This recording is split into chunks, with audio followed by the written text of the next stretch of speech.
So today I'm going to show you how to put on class 3 40 to 50 waist high compression stockings. What we always do an open toe version for the most part because they're a lot easier to put on. So what you want to do when putting these on, so there's a tag that goes in the back. There's a little hole right here in the front. So if you have a little adjustable waistband that comes with the stockings that you want to put in it, kind of acts as a kid's belt, and you can weave it through there. But they do have kind of some cinching up there to them. So when you go to put these on, what you want to do, they're going to come with this little magic piece of paper here. You want to put this on your foot, and this is going to help the stockings slide up over your foot and ankle and your heel, because that's the hardest part to get these stockings on over, because technically the compression level is tightest at the bottom, loosest at the top. So 50 millimeters of mercury at the bottom, 40 millimeters of mercury at the top. That's the 40 to 50 range. So I put this on my foot like this. It feels kind of weird at first, and then I'm going to take my stockings and I'm going to put my foot in it like I'm just putting on the stockings normally, like normal pantyhose stockings. So I start pulling up like this. What you'll find is it gets really, really snug down here. So if I'm pulling from here, nothing's going to happen down here. There won't be any movement. So what you want to do is not scrunch this down like that, because when you scrunch it down, you're combining all the compression and it makes it really hard to move that.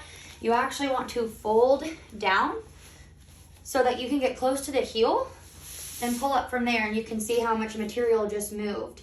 Another thing you can do, because you have to do that a few times, another thing you can do is the heel's right here. Right now in my stocking, I obviously need it back here. You can kick your foot down in the ground and move that heel where you want it. As you saw, I just did that. Kind of place it where you want it, and then move the little wrinkles out so that they're not super uncomfortable for you for a second. Next, we have to do the other leg. You don't want to pull this up too high, because if you pull it up too high, you're going to have to move it back down to get your foot into this side. So at this point, I'm going to take this piece out. What I do is I step on it with my heel, and I step on it with my heel and I pull out that way. It's a lot easier. You can pull it out this way too with your hand, but that's the easiest way to do it, I think. So now I'm going to put this on my other foot. This leg is the more awkward leg because you already have all this going on, so you kind of have to work with that. But same thing, I'm going to stick my foot through on the other side and start to pull up. For most people, this leg is more awkward. So I kind of pull up.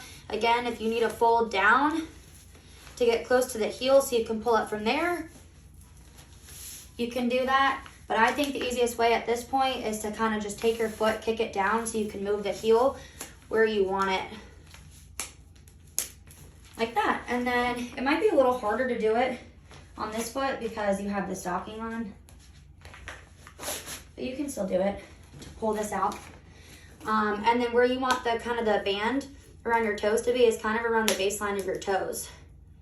Doesn't have to be perfect. And some people like it to cover their pinky toe a little bit more. Some people don't. It's a personal preference, whatever feels more comfortable on you. Sorry, my toes look ugly. So now I'm going to work the stockings up. I'm going to work them up, but what I don't want you to do is don't focus on getting all the wrinkles out initially, because we're going to go back in with our gloves after and get those wrinkles out if we need to and still have them. So I'm just going to start to work these up. When I'm going to pull them, if I pull from here, let's just say this isn't moving anymore, what you want to do is fold down to wherever the double wrinkle is and pull up from there to get all that material up. And work them up like that. You kind of have to work up both legs together because they're pantyhose, so they're connected. And then I just kind of want to get them pulled up as best as I can right now, and then we'll go back and tweak everything. So these little, see this band right here?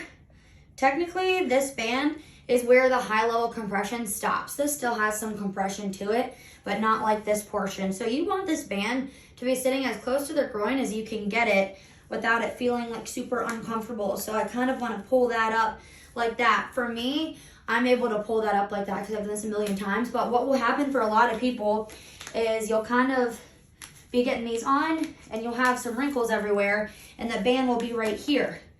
You don't always want to pull from here to pull that band up because you're going to stretch all that material out. So what you can do at that point is take your gloves that have some grip to the bottom on the palm side. Put those on. These help you grip the material because the material is pretty strong, hard to move with just your fingers.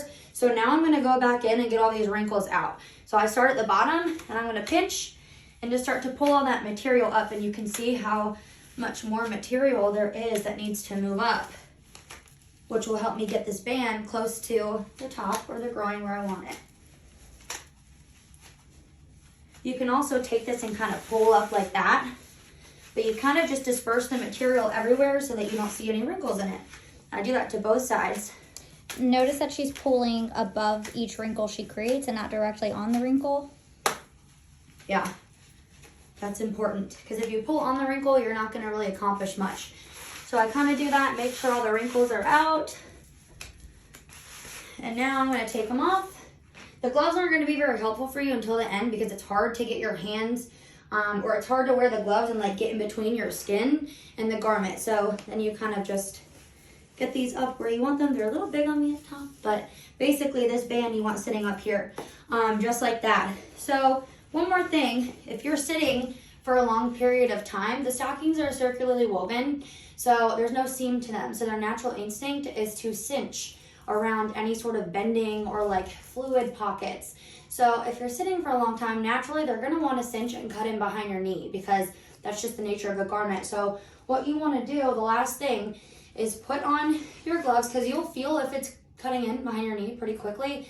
What I usually tell people to do is pull some material down below the crease of your knee and then pull the material up above the crease of your knee so that you're stretching out the material behind the knee so there's not too much collecting and bunching behind your knee. You'll find relief that way. So I do that on both legs and I can kind of just disperse the material. Then I'm gonna pull up a little bit, make sure nothing is cutting in behind my knee, and that feels better. And the last thing would be when you go to take them off. When you go to take them off, what you want to do is kind of like fold them down. You don't want to scrunch them again because you're combining the compression. So when I go to take them off, I'm going to fold them down like this. I'm not going like this and cinching it all together because that creates the rubber band effect, and you're not going to have a very fun time doing that. So I'm folding them down like this, and I keep folding literally all the way down, working with only 2 layers. I'm not combining anything together. I just keep pulling down like this, all the way down so that you can pull it off like that. Just pulling from here. Now they're off. Yay. I feel like that's it.